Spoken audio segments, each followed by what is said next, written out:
Okay,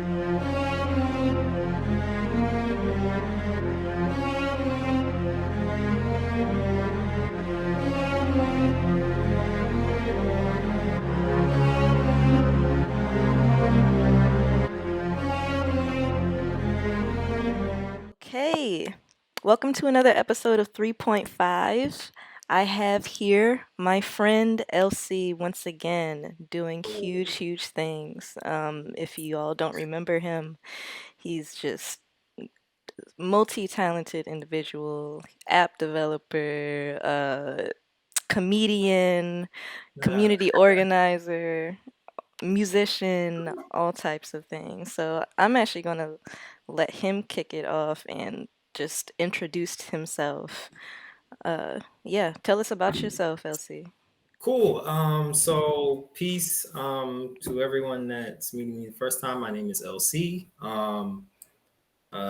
And I do a lot of things. I'm very big on art. I'm an artist. I consider myself an artist generally, but music, poetry, graphic design, did architecture, a whole bunch of things. But yeah, and I'm really big on community development. I specialize in youth development. The daytime 9 to 5 is children's librarian, so I work with kids a lot. So that's a little bit about me. Beautiful. Okay. Um, let's see. Since you have a lot of projects, they kind of all, like you said, tie into one major project, which is called Proppz. Yes. So I think I'd like to start there and kind of remind people what Proppz is Mhm. before we get into the other projects.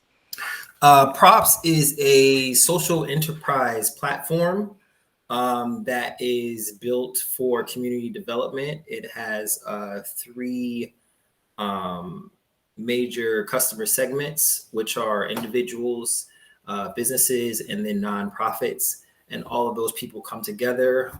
Everyone benefits in their own unique way. Individuals get a better experience. There's a lot of negativity that we're experiencing with these, these current social media platforms. So individuals get a better experience, and then they give to the other customer segments to help them benefit. Businesses can increase their customers and sales, which is very important. And then nonprofits increase their impact. And then it's designed in such a way where all the interactivity and crossing paths helps everyone. Um, so yeah, everybody makes a contribution, and it makes the world a better place. So that's what it was designed to do. Cool. Okay, so one question that I don't know if you've gotten, but I predict is a question for a lot of people would be how does it differentiate itself from like Instagram in terms of, people post positive things on Instagram too, and you can like it. So what is it about props that you feel, I guess, encourages people to behave differently than they would on any other social platform? Right. So the big thing is it's incentivized, and there's a when I say benefit, like I initially said that individuals benefit and they have a better experience. Part of that better experience is actually getting rewards and awards on props just from doing the regular things that you do on social media, which is produce content and interact with people. But the subject matter is based on positivity. So on the the current social platforms, everyone posts content, um, and it could be anything. But Props focuses on positive content. Props is actually an acronym that stands for promoting positive people. So when you post content, positive content, you get props instead of likes, and then those accumulate as points. And then, once you accumulate just a couple of likes, you start to get discounts from businesses that we collaborate with that join the platform. And then there's more awards and rewards after that.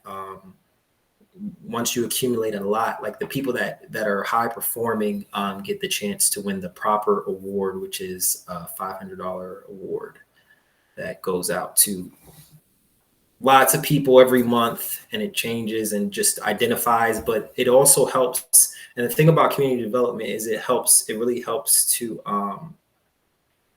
for people to find their place, to make a contribution, and then more people actually contribute to doing positive things and contributing to initiatives in the community that are going on, and it makes it a better world place for all of us everywhere. I see. Okay, so you're using incentives to like focus and target and concentrate on positivity. Yeah, I yeah, see. yeah. So yeah, and then the other thing is like we put so much time on these social networks now, and we really don't get as much out of it as we potentially could, because there's a lot of money involved with like the advertisements and those business models. But like, we post all these content and we get a lot of followers, and we get recognition, which is really big for everyone, but where's all that money's not going to anyone. So like Proppz is very different, because after as you accumulate all this recognition and you get all these followers and you get people to pay attention to what you're doing and it's positive content, then you also get, the money's put back into the system to kind of really benefit those people who are promoting positivity, and to kind of accelerate that idea that we want to continue doing this so more people get involved. Awesome. Okay, cool. Yeah, well now I kind of want to get into actually I have one more question. Mhm. So I noticed the looking at your awesome XD, I guess the user interface Oh yeah. system here. I see the left, the right Mhm. button, and the props button. Can you Right. kind of elaborate more on the left and right buttons there? Yeah, so the left and right button, it doesn't really have a definition. It's just another thing to click to acknowledge that you saw someone, or you've experienced whatever or to interact with people's content that they posted. Because the reality is that even though this is all about promoting positivity, people are going to post whatever people want to post. So you can still post whatever. Like you can post negative content, you can post positive content, you can post anything, but everything's not going to get props.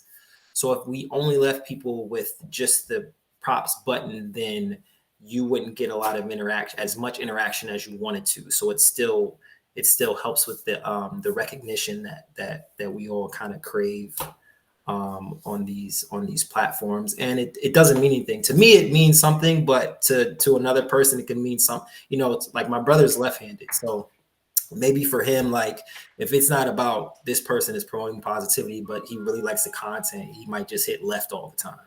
But to me, maybe my interpretation of left is like, I'm not feeling this, I left the conversation, or I left the content, so then I click left even though I saw it. So it can mean a whole bunch of different things to different people.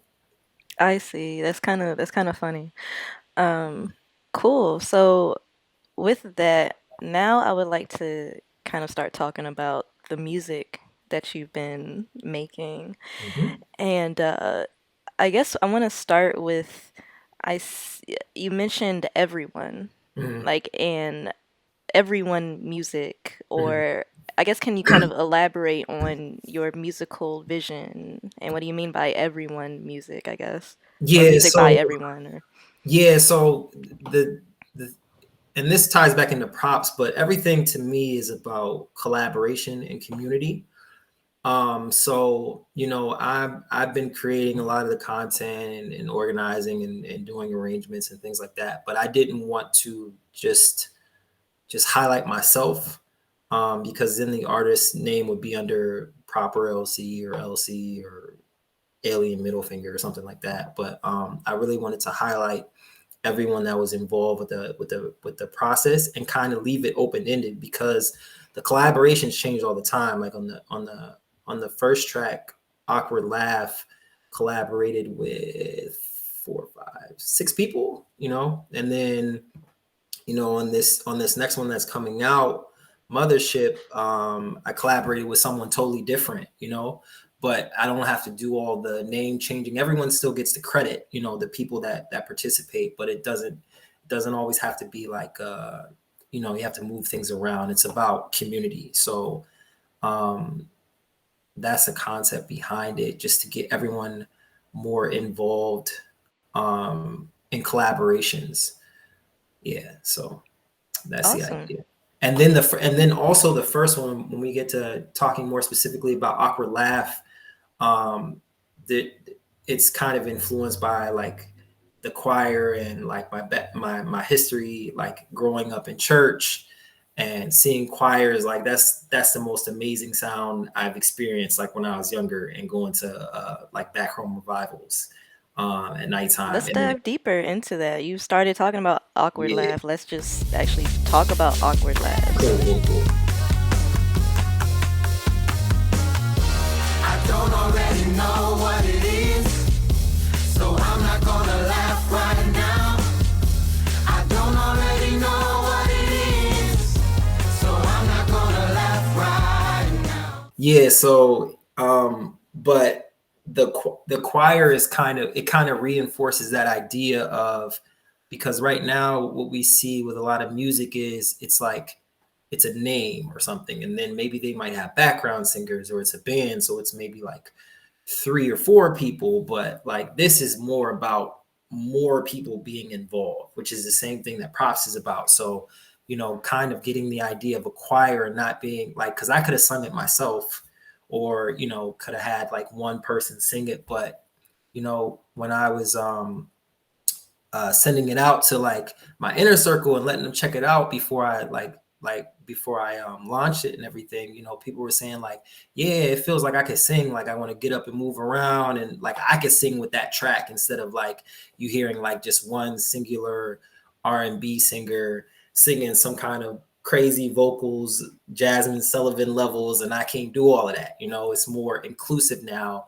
Everyone's involved, and then the bigger vision for that, the extension of that is like I'm seeing that eventually I'm going to be able to perform it like with a choir, like at a Mm. live show somewhere, and then that's going to be fire because we want to redo the arrangements, get choir directors, singers, and they be like, oh, let's do this. So like it's always about collaboration and community and getting more and more people involved. That's a very cool concept. Yeah. Yeah, because when I was listening to it, that's how I felt also was you just heard a crowd of people singing and it made you want to be a part of that. It made you want to sing and feel like, you know, yeah, like you're not, singling out a single entity there. It felt like a choir. It definitely had that choir feeling, and there's Mm. something to that, I think. Uh, I would like to kind of get into these lyrics, really. And Okay, sweet, yeah. yeah.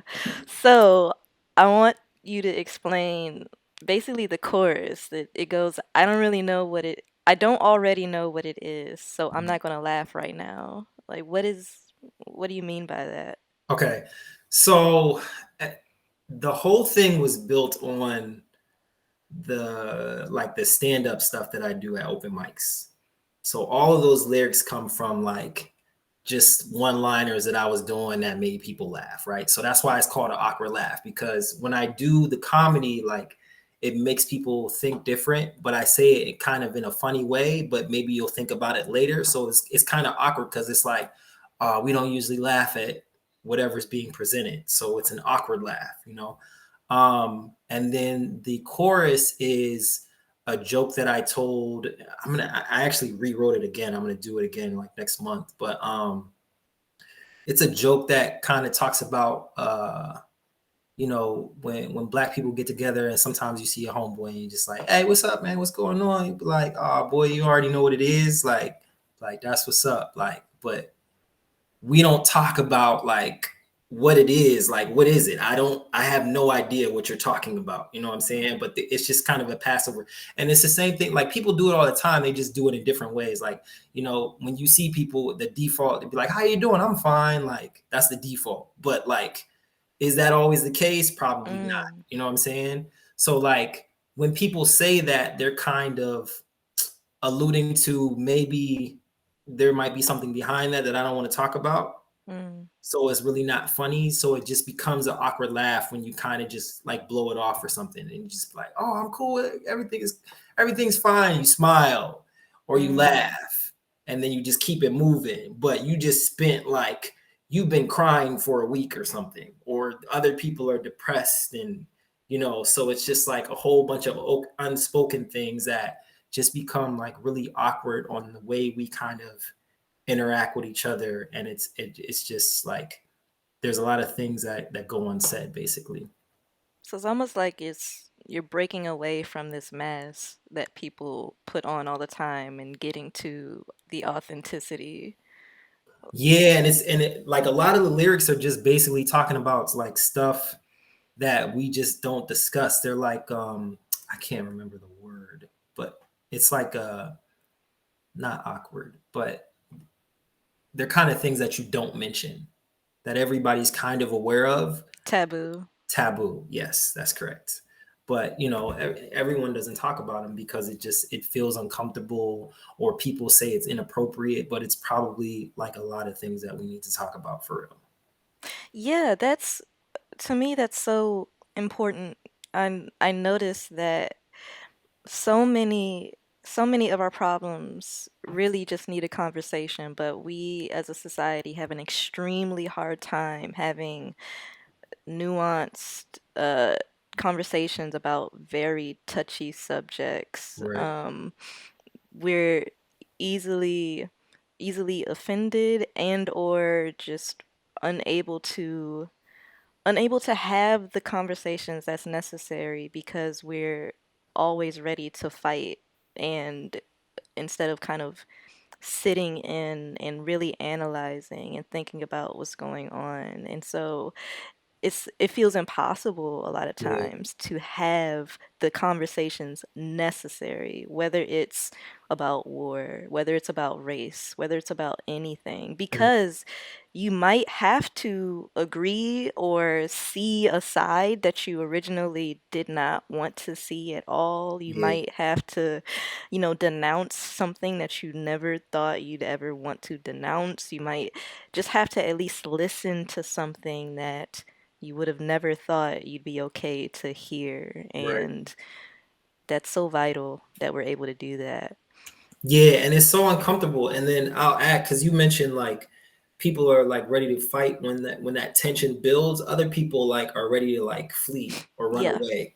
So it's either like fight or flight. But everyone's kind of avoiding it in their own way. Some people are aggressive and they'll just like punch you in the face instead of have a conversation. Other people are like, I don't want to talk about this, and they just like shut down. But like these, and then that even goes to like an example of that is like some of the things that we don't understand about like our parents or like some of our ancestors and what they experienced, and they never talked about, and then it just becomes suppressed, and then it comes out sideways and some kind of weird behavior that they end up having, and then we have to deal with that, and then it just becomes like a regular normal thing, or like a whole bunch of unspoken kind of things about like the trauma that we're all dealing with. But like awkward laugh is kind of like, let's talk about these things. It just gives you like a whole bunch of those concepts that I was originally doing in comedy, and then before that I was doing in poetry, just like giving people like these ideas, like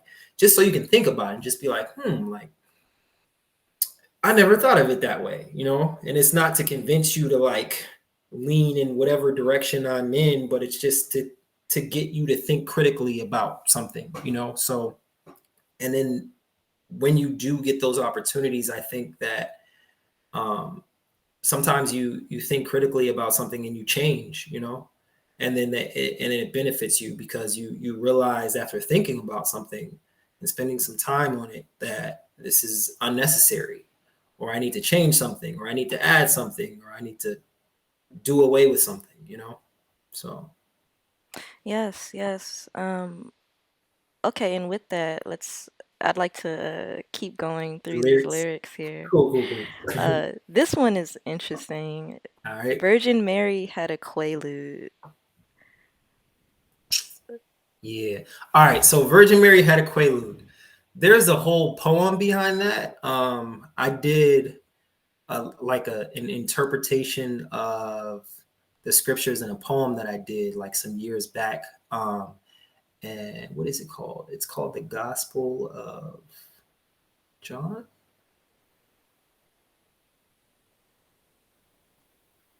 Joseph.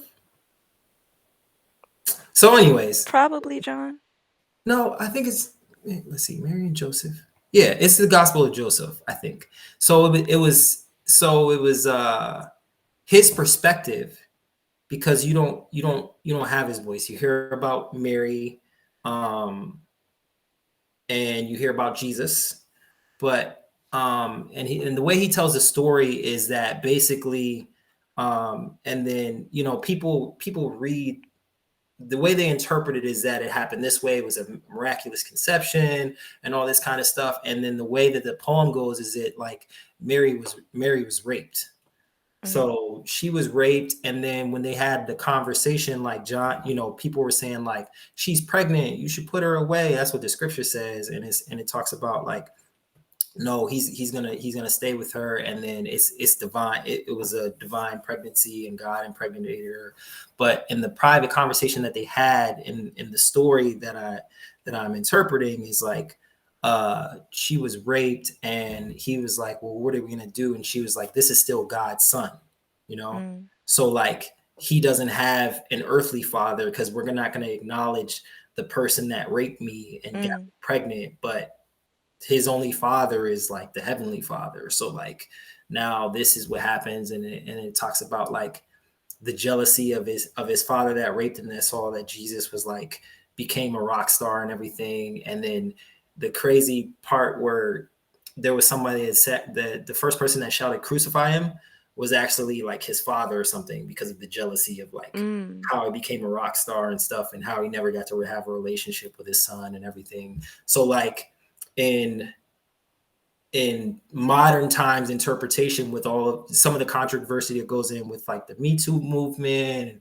and rape and stuff, and things of that nature, it's like, back in the day, people were using quaaludes to like rape women. mm, So it mm, kind of just mentions that, to think about it, like, what are you talking about? Virgin Mary had a quaalude? Like, it was an immaculate conception. But depending on how you read between the lines, like, because people, even today, like, people that have had bad experiences, um and have got women that have gotten pregnant, they won't tell you the whole story, when there's like rape involved, when there's molestation, just different things like that goes on within our families. Like, we don't talk about those things. You just know that, something happened to auntie, and like, she be acting weird sometime, or blah blah blah, or we don't talk to Uncle Ted, what I'm saying, for some reason, but like, mom hates him for some, so there's a whole bunch of stuff that goes on, and it just kind of alludes to like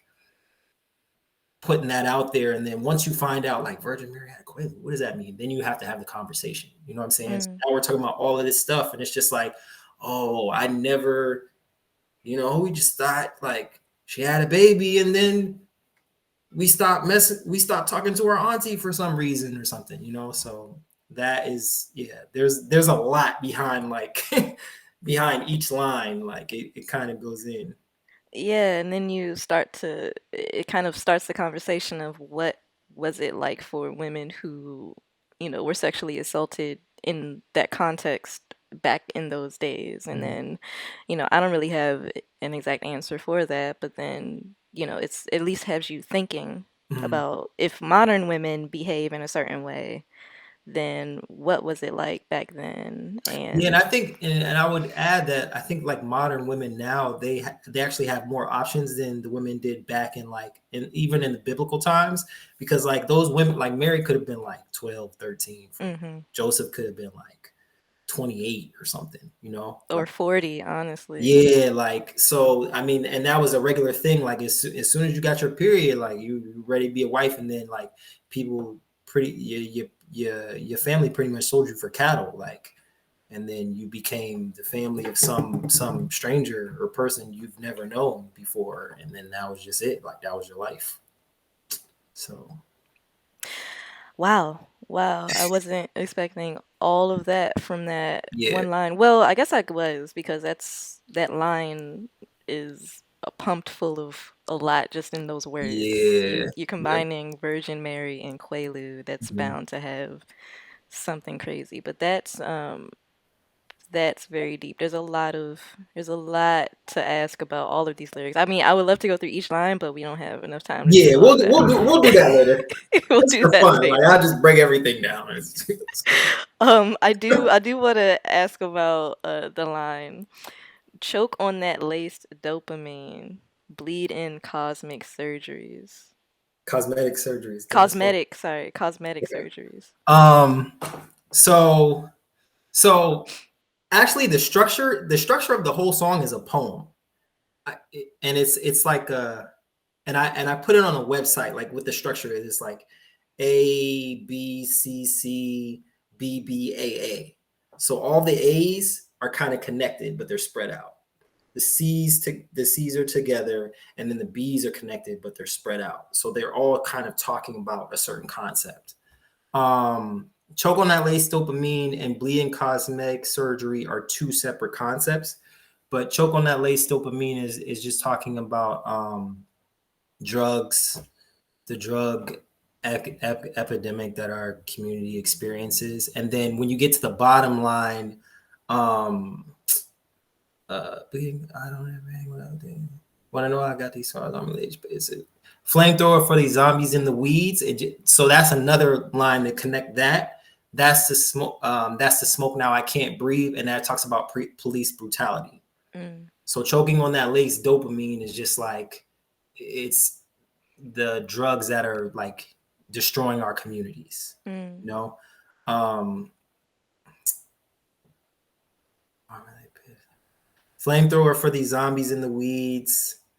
Um, is kind of trying to exterminate that and just kind of dealing with like the war on drugs, and then kind of alluding to like the people that were on, I think there were bath salts, and they were like eating people's faces or something in Florida, yeah. zombies. And then that's the smoke now I can't breathe is speaks, and then it says that's on EG, which is Eric Gardner. So it Mm, just talks about police brutality. Bleeding cosmetic surgeries is a different concept, but then that talks about basically cosmetic surgeries, a whole bunch of things. One of the artists that I was working with, she ended up saying like as an ad lib, Dr. Miami. I was like, who is Dr. Miami? She was like the butt injections. Like I was like, oh, okay, I didn't. But yeah, it speaks to all of that.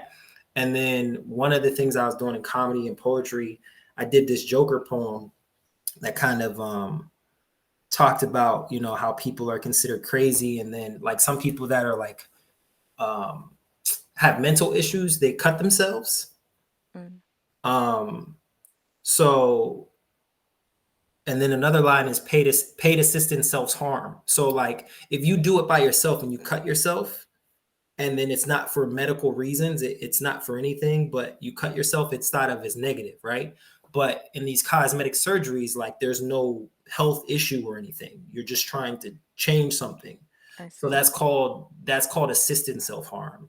So it just talks about like what's going on in society, and just different ways to think about that. But there's like a certain aspect of that we think is normal and totally acceptable when it's assisted, and you got these medical professionals and they're cutting you up, but there's no health problem. But when people do it by themselves, it's like it's the opposite. It's like really bad. So I see. I see. And with, discussing all of these, I guess, kind of disasters almost in our society, we're talking about the drug epidemic, we're talking about the, cosmetic surgery kind of being, a huge thing, people mhm. wanting to change themselves and being kind of, obsessed with image and all of these things. Like, do you have any, thoughts about, like how we got here How we got here, I as a society? so I think it's just part of the human experience. Like I personally don't like necessarily try to completely get rid of like whatever you would consider all the negativity, because I understand like duality and balance, and there's good stuff that's happening, there's bad stuff that's happening. So like I don't think like getting like even the question like saying how did we get here is like we're always going to be here. Like there if and it just depends on what you focus on. Because there's always going to be some negative stuff, there's always going to be some positive stuff, and then there's both in the song, and it just depends on how you interpret it. And then the end of it, when you modulate at the end, it says damn all this bullshit, damn all this stress, inhale these blessings and exhale the rest. So it kind of, it's my like resolve of like all of this stuff that we're dealing with. It's like if you focus on the positive stuff and then you work on doing that, and producing that and contributing to that, then you'll have a better experience. I see. So it almost sounds like, I mean, you're kind of describing there's always these forces. There's always these two forces Yeah. battling, Mhm. and sometimes the negative side triumphs, and it's kind of up to us focusing and targeting and bolstering the positivity or whatever constructive force there is Mhm. to kind of keep the balance. Yeah. Because like you said, there's I mean, always going it's to be gonna stay negative balanced. energy. I think it's gonna stay balanced because there's always gonna be somebody on the positive side. Like, Mm. but it's a personal decision if you want to be more on the negative side. Like, people have negative self talk, or like even people like that anticipate that something's bad's gonna happen to them, like daily, weekly. It always happens. Bad. That's pretty much your experience. Like something bad happens to all of us. Like I've had bad experiences, but I don't focus on them, like, and that's not to say like I ignore them or I don't deal with them, because I've been through like counseling, and there's different ways to deal with stuff. You have friends you can confide in and stuff like that. But it's just like, all right, the difference between there to me, the difference between two people are like both of these people have bad experiences. This one really focuses on that experience. It continues through the day. Like there's been memes where it's like, all right, you had a bad moment when you got up at 8 o'clock, you had a bad moment at like 9:10. It ruined the rest of your day. There were good things that happened to you throughout the rest of the day, but you were still stuck at 9:10 when that bad thing happened, and or somebody irritated you, or you were like, oh, and you just got upset, right? So then that pretty much made your whole day like crappy, as opposed to this person who same experience happened, 9:10 had a bad experience, like that sucked, but at 9:50 you had a good experience, you know at 12 o'clock you had a good experience, at 1:10 you had another bad experience. Like there's what I'm saying, you can't completely like miss all of them, but it's just what you focus on. And for me, it's just like I'm really trying to focus on like where I want to go, these good experiences that I'm having, and take the lessons that I learn, or kind of deal with the trauma that I've had from the bad experiences, but keep moving forward, like because I want to have like a good overall experience. What advice can you give to someone who wants to do that, to focus on the good, but for one reason or another, maybe they just have so much trauma that has happened to them, or maybe it's just because the societal structure does not really nurture a human being like it should, in my opinion, Mm, that it's difficult to kind of combat the negative energies that surround. Like, what kind of advice do you have for someone to do a better job of trying to focus on the positive, and I guess kind of harness energy from the positive that is there, and mm. not focus so much on negative?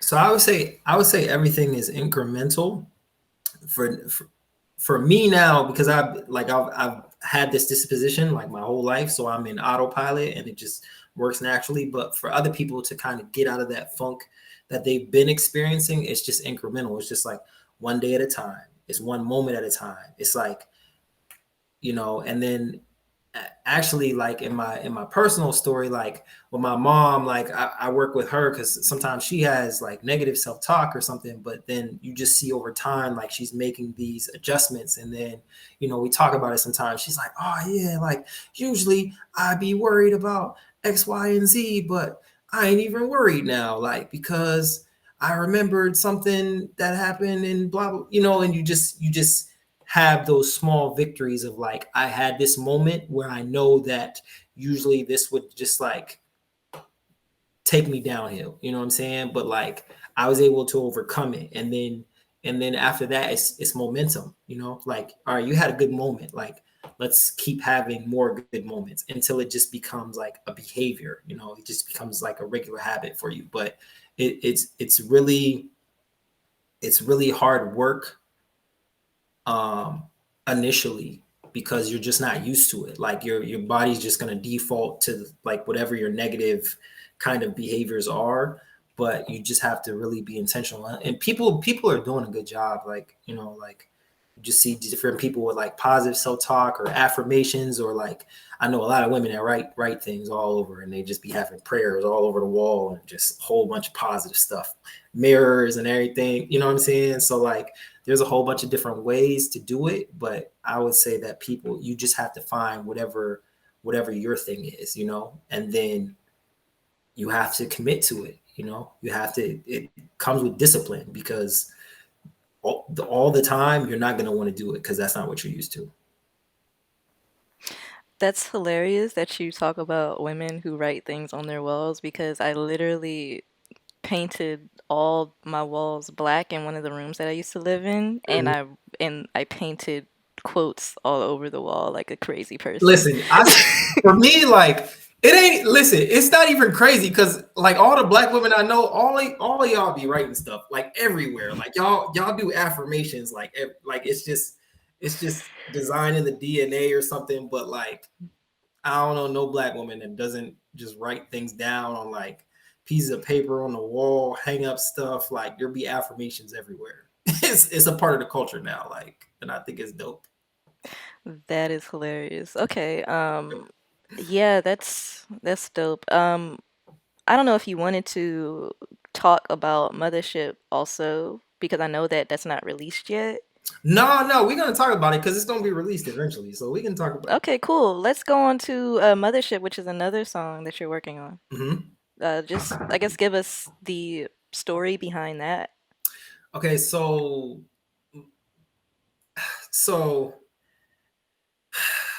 I feel like I just mentioned to you earlier, like these are like downloads. So I feel like I'm getting like this like divine inspiration, right? But like the way that these songs came, because I spent the whole year working on Awkward Laugh, and then the last like 2-3 months I came up with Mothership that's coming out next, and then Everybody that's coming out after that. But like, and then there's a it's like a 3-step program. So Awkward Laugh gets you to think in a different way, because you're just used to like programming and just doing things the way you do them. So it gets you to think in a different way. Then you go to Mothership, and it's about like building your confidence. So says, rolling through the galaxy, I ride deep with the family. You understand me. See, I got some real ones beside me. We super fly. So it just talks about like, all right, I got the support system. I'm confident. And then there's a line that says that we ain't even on the list, but we still ice cold. You know what I'm saying? It just talks about like just understanding, like kind of feeling yourself and really like stepping into like self confidence and feeling supported by everyone, and then just kind of like marinating in that confidence and positivity, and then um Mothership is like, it's also about like my like mascot that you can see. Is it right here? it's, this is alien middle finger. Well, it has the peace sign now. Yeah, I did that because we PG right now. You know what I'm saying? But but yeah. So Mothership is like, to me, I consider myself an alien. I was telling my best friends this the other day. I was because they used to call me ET. Like I used to get made fun of because I had big eyes and stuff. He used to be like ET. I used to get roasted, right?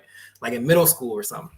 But now I'm like, it's like more than 20 years later. I'm like, bruh, like I really embrace this stuff y'all used to roast me about. Like I'm a whole alien now, and I'm just like, it's me. It's cool. Like so, but for everyone I think everyone, it would help everyone to have that moment of like, yeah, I'm different from whatever that is, and alien is different. It's extraterrestrial or something that's not the same as the rest.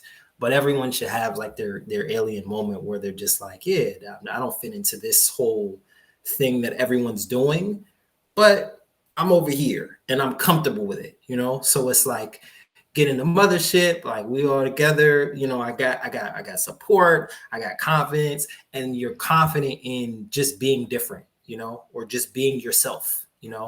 And I think that's the energy like the song was like written in, and then the vibe. And then after that it's just like music, just vibe to it. And then that's mothership. The beat is fire. Also, the lyrics are fire. The beat is Thank you, I thank you. heard it and I'm like, this is exactly up my alley. I will Yeah, be pumping this yes. constantly. Like, it gives me like an Outcast type of vibe, kind of. I'm trying to think of who else it reminds me of. Yeah, when I collabed with Nyla, she said Parliament Funkadelic. And I was like, they they have a song called Mothership too. Hmm. Like, which is interesting because like I haven't really studied them, but then after she said, like, I'm aware of them, and I know they used to do like they have the Mothership, and it's actually in DC, like the joint, what I'm saying, at the museum. Um, Ah, but I was like, let me listen to their song. But it kind of flows into what they did like back then that I hadn't checked out. Like it's kind of, what I'm saying. But it's just dope, like how everything kind of flows together. And then I have like influences from like Andre 3000 is my favorite rapper there it artist. is. Me also. So Me that's the also. ice cold, you know what I'm saying? Like Yeah. when in his Love Below, when he's like, "What's cooler than being cool?" Ice cold. Like that's where that comes from. But it's just like, yeah, man, find your own lane and just get in it and ride that joint. Like, what I'm saying? Be yourself and just be confident in it. And then you could go far, like out of this world. Let's Really. go. Yeah. I mean, you can definitely get that vibe from the lyrics. I mean, here uh, you talk about marginalized people. You say we find that marginalized humans classify themselves based on other humans who they elect as the standard of measurement. It is a self-fulfilling prophecy, for if marginalized humans considered themselves the standard, they would not be marginalized. That's really deep to me, and it really touches on everything you said. Mhm. Like find your lane. Like you don't have to look at someone else to be the standard. You are the Mhm. standard. I don't know if you want to kind of, elaborate on that. You kind of already touched on it, but Yeah, as far as the standard, like when people do that and they do it subconsciously, like a lot of people do it, and then but when you make someone else's standard, you automatically become number two. Like you can never be number one because it's based on them, and you can never be them. You know what I'm saying? So like, if you want to be number one, like it has to be you. You know what I'm saying? Like it has to be whatever you're doing. Like whatever they're doing doesn't have to be bad. Like you don't have to hate on that. You know what I'm saying? It's just like, all right, that's cool what you're doing, and I respect it because there's a lot of people like I respect what they do, and that's fly. But I know that I could never do it as good as them because I'm not them. That's just I wouldn't exist then. You know what I'm saying? So like a lot of people are stuck in that, like trying to be other people or just. But if you focus on yourself, like all of the famous people, like that were quirky in their day or something, they focus on themselves, and then eventually people are like, oh man, that's interesting, I've never seen that before. Well, you haven't seen it before because only they could produce it. Like no one else is going to do what you can do. So like if you want to be like the best you can be, you the only option is to be yourself.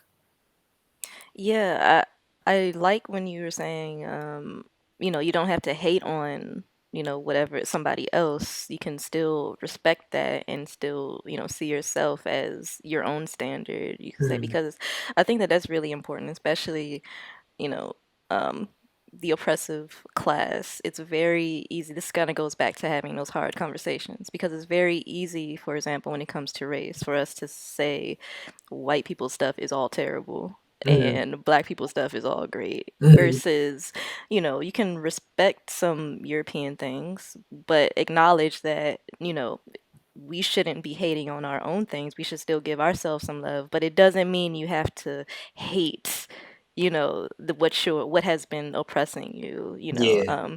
and I think that type of mentality helps us open up conversations and not be so reactionary. Mhm.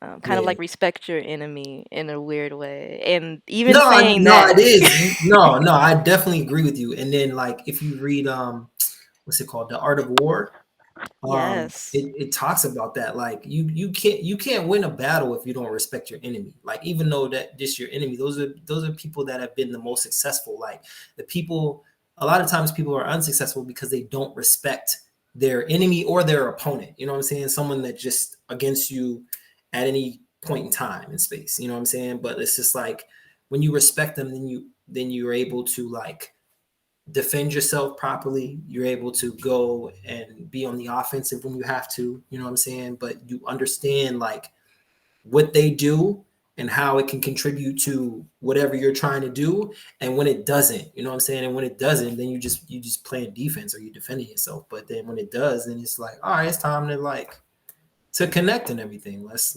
do something, you know? exactly, Yeah. exactly.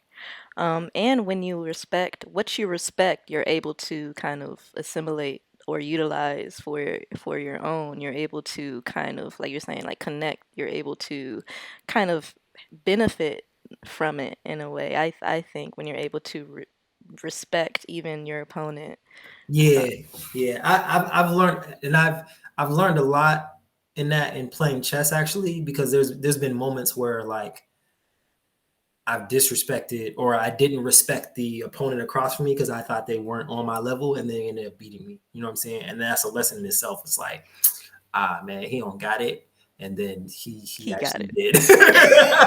He got it. So and that happens from time to time, like, and it just keeps reminding you, man, like you gotta respect people, like, because even a person that's just even not as good as you, they could have their best day and still Hmm. beat you, you know what I'm saying? So like disrespect everybody, you know what I'm saying, or disrespect everything. You don't got to deal with everything though, you know, like I respecting is the when you break down the word, it's looking again. You know what I'm saying? Mm, It doesn't put respect doesn't mean you put a positive spin on something. It just means you look at it again, which means you're analyzing it mm-hmm. to understand it.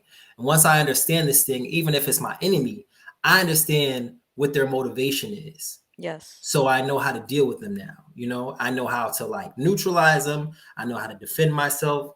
I know when to go on the attack if I need to, you know what I'm saying, to kind of back them off for me, you know? But like respect is very important.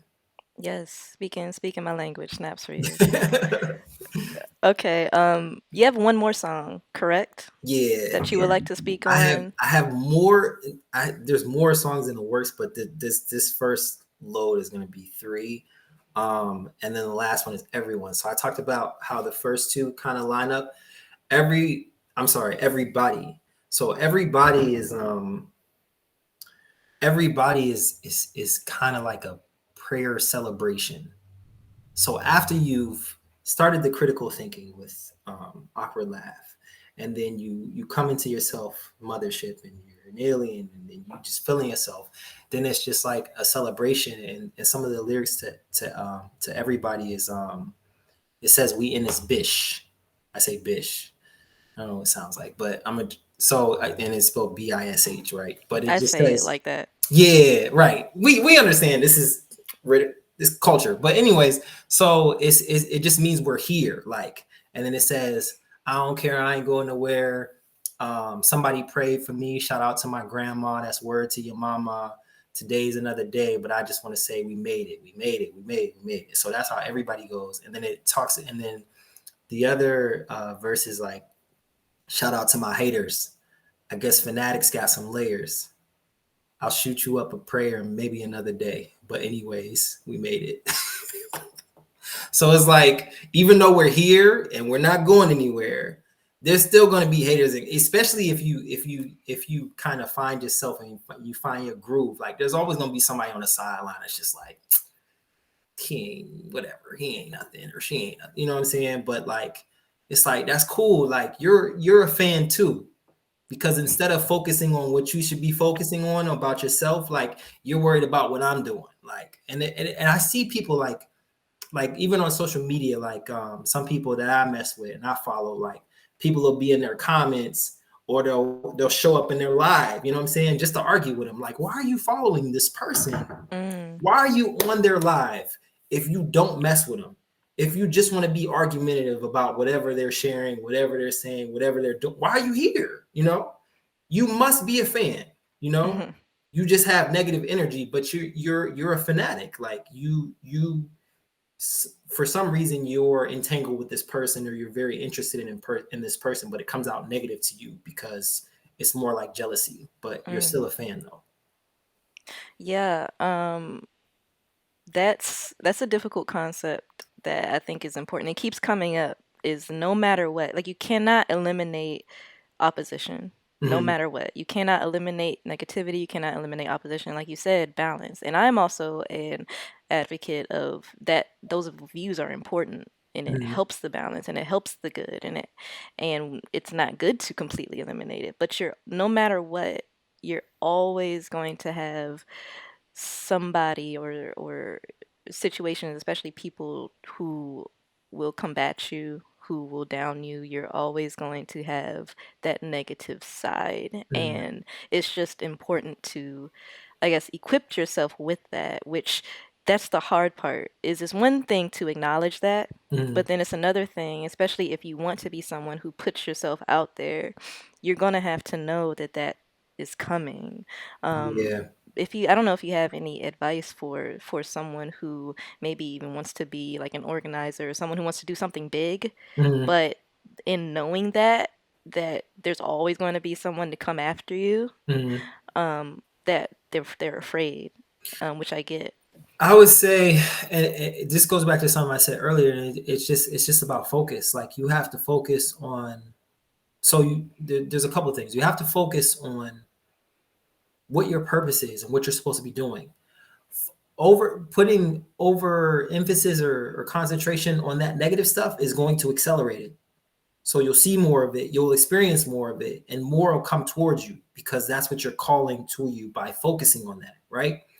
Now it's still going to come. And that's why I was talking about the art of war, and understanding like war and how do you deal with your opponent, because you still have to be like smart. You just can't just be in like la la land, like, oh, everything's peachy keen and this is a great experience, and then just get like busted in the head and robbed, and you got to keep your head on the swivel, right?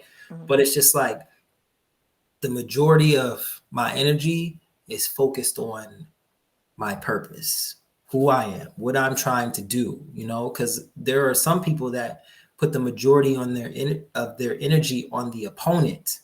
Like, even black people, right? So, like, an example would be what's that movie? It's the movie about the mixed girl. She was in college, and she was at a historically white institution. She was like a radio announcer.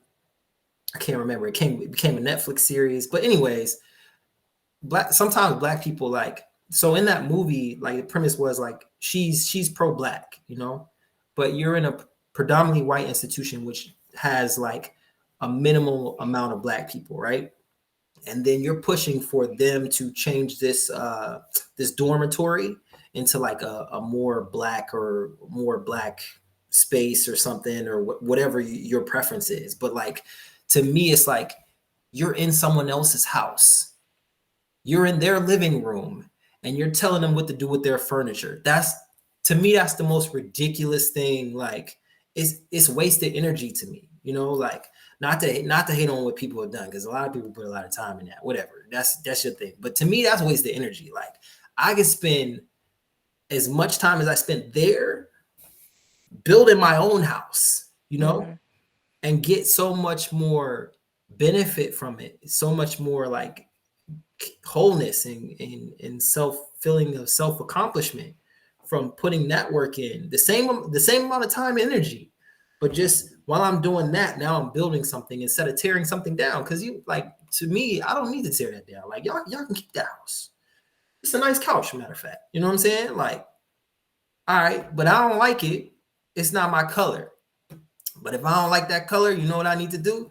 I need to go over here and do whatever I need to do to build the couch that I want, the color that I want, the fabric that I want, blah, blah, blah, instead of being on the sideline and you become a hater. You know what I'm saying? Like, because you want people to change the way they're organizing something or something that they already built. Like it just it's a lot of wasted energy to me, you know. So it's like focus. So the answer is like focus on what your purpose is. Like you're gonna have haters, and that's why you study. Like, and I recommend now reading The Art of War because it's just a good I book. have the book and I will be making an episode about that. So Yeah. if you want to Oh join, let yeah, me we get know. to, yeah, yeah. I come on for that one and talk about that too, man. Because that joint go hard. Like, and then I one thing I learned from that is deception. Because like I'm an honest person, so I really don't like lying and stuff like that. But I realize like even that's necessary when you're talking about your enemy. Like I don't lie to like loved ones and stuff like that, and people that I deal with in my circle and stuff. Like I deal with honesty then. But if you're talking about your opponent, man, it's just all's fair in love and war. You know what I'm saying? Like you don't want to give them all the information because they're going to use it against you. You know what I'm saying? So then deception and deceit becomes like a useful tool and necessary. You know, Mm. but so nothing is like absolute. You know what I'm saying? Everything can be useful. You just have to know like the right time and place that it becomes appropriate. For sure. And I mean the art of war is like a proven thing. I am I challenge, which I know is probably a silly challenge because that book is like 800 years of just, consistency. Mhm. But in terms of like, hiding information and for example, trying to have secret information and all of those types of things. When I think about the empire today and how, it's almost like privacy doesn't exist in Mhm. my eye. Mhm. It almost feels like, and I could be wrong, but it's extremely difficult, if not impossible, to have truly hidden information. And I've been trying to think of ways of a movement in which transparency is actually useful. Mhm. And almost like I don't know if you've heard of Anti-Fragile, a book by Nassim Nicholas Taleb, but Anti-Fragile is pretty much a system where when it has shocks to its system, instead of crumbling or Mhm. just staying where it is, it actually gets stronger. And so I'm trying to think of I read a how, book that kind of talked about that with like how kids are no longer anti-fragile, but when we grew up, we were. And mm, then, but they're so coddled now. It's called the coddling of the American mind. But I know the concept the that you. concept. Yeah. Yeah. And I'm trying to, I don't know if this is possible, but I want to see if there's a way where we don't have to hide information. It's sort of like being in the open is what is was hiding it would actually be harmful. Mhm. But being in the open as possible, even if you see the plans, it's like somehow that's actually beneficial. But I don't know how that can happen. But I'm Are just you looking so at the are way you, the empire is. so are you saying absolutely? Because there's components of that happen that exist that you can like restructure. But are you saying like you just want it to be like a place or an experience where just everything is out in the open and it's just full transparency? Right. I don't know if this is possible. It could be impossible what I'm trying to think, but one, I don't hear and I haven't heard anyone kind of think of this concept. Mhm. And I mean, it just seems whenever we talk about trying to have a VPN or, use WhatsApp or whatever, or some type of security, the Empire always gets it. There's somebody Mhm. always gets the information. We're always busted. So what's the alternative? Well, I mean, so to respond to that, I mean, I think even that stuff, like that stuff is it's not ours. Like even Google, like what we're on now, Mm-hmm. this platform, doesn't belong to us. So like somebody Right. could be recording our conversation and analyzing the data right now. You know what I'm saying? But like, there's nothing I can do about that because I chose to be on this platform to do this interview. You know what I'm saying? Which is cool. Like, but to get away from that, I think it would just be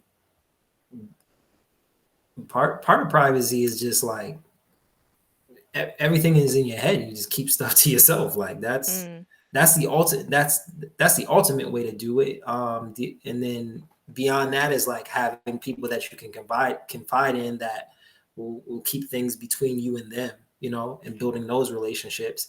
But then when you extend further out than that and start using technology and sharing things, like as soon as you share things with like three people, like there's going to be a fourth person that's going to know. You know what I'm saying? 100. Because one of those people have someone that they confide in that's not going to share anything.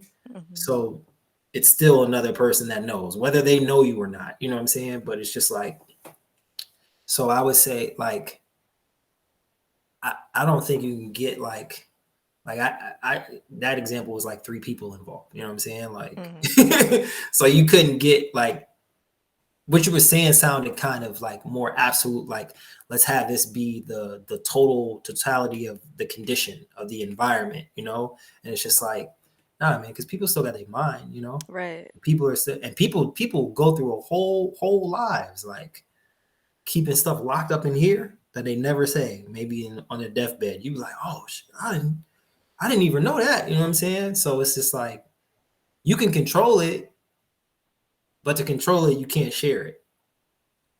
Right. Yeah, that definitely didn't mean like even whatever's in your head, like what, like zero privacy in terms of like, if you naked, then everybody gonna know, or if like whatever's in your head, everybody, not necessarily in that way, but just sort of in terms of like a movement, Mhm, a revolution, if you will, mhm. or you know, I guess movements where it's like these are my secret plans and I'm trying to, I don't know. So check this out. So back to the art of war.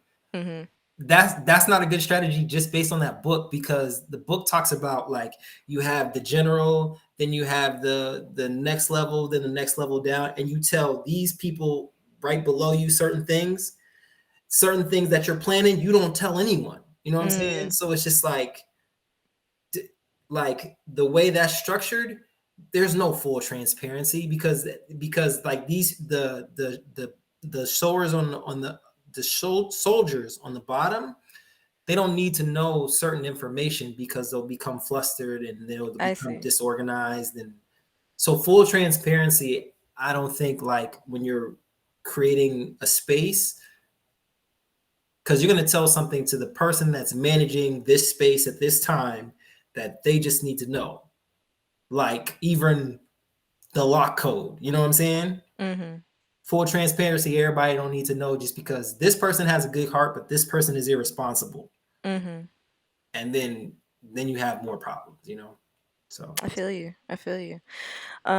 Okay, cool. Oh, also, I want to reverse back to what we were saying about you can't escape negativity. And I just kind of wanted to throw my 2 cents in about, people who want to put themselves out there and knowing that you will always have opposition mhm, and you will always have pushback on your ideology, on your projects, on your passion. mhm, And that really just acknowledging that not only will you have that externally, but you're always going to have that internally, or you're always yeah, going to have struggles with your negativity internally. And you will probably at some point doubt your passion. You will mhm, probably at some point, feel kind of lost in it, and to also acknowledge that that's even okay. That you're oh yeah, not I ever second going guess to. myself all the time. So You're not going to ever get rid of that 100%. Right. And when you feel that, just know that that is like just that's a phase. That's just something that you go through no matter what at some point. Yeah, definitely. And I would add, if you can manage that internal process, that internal battle war that's happening, then the external stuff is a lot easier. It's a lot Hmm. lighter. Like, because people try and do it the reverse way, I think, sometimes, and they try and manage all of this stuff, but it's crazy up in here. You know what I'm saying? Like, it's a whole bunch of disturbances. So, like, you got to get this together, and then it'll be easier to handle all of the external stuff. Exactly, exactly. Um, okay, I think I'm going to just end with this one last question for you is, I guess, what would you like to say? What would you like to, I guess, I don't know, some type of your ending speech, I guess, for this segment. Like, what do you want people to take away from this conversation? Uh, oh man, that's a deep question. I was not prepared for. So I really am excited about these projects that I'm working on. The point is to make a big impact. So I would say, if people want to see more of what I'm working on, to go to Proppz, Proppz.com, and check out more of the content. But it's really about, like, I'm trying to, like, shift the whole culture, like, and change the world, and you get people to shift the way they think. It changes the behaviors, and then it's a whole, like, ripple effect that changes everything. So what I'm trying to do is get people to, like, think differently, kind of look at things from a different side, and then just understand if they need to be doing it or if they need to do something else, and figure out how they can contribute. And if you had some questions about how to contribute, you can go to props.com and see more of that project. Definitely hit me up. My information, contact is there, to reach out to me. And more music's coming, more collaborations are coming. I'm excited. I talked to some recent people. I got some exciting collaborations coming up and everything. So it's just gonna keep getting bigger and bigger. Yep. Hell yeah. Let's go. I'm really excited to see all of these projects that you're doing. And yeah, thank you so much for coming on this show again. Thanks for having me. Yo, I and then we gotta wrap offline too, because there's a whole bunch of stuff we gotta talk about. So we'll get to that. But yeah. We Thank will. We you. will. All right. Thank you. This was another episode of 3.5. Again, like, hit up this person. Extremely interesting individual. And signing off. Peace.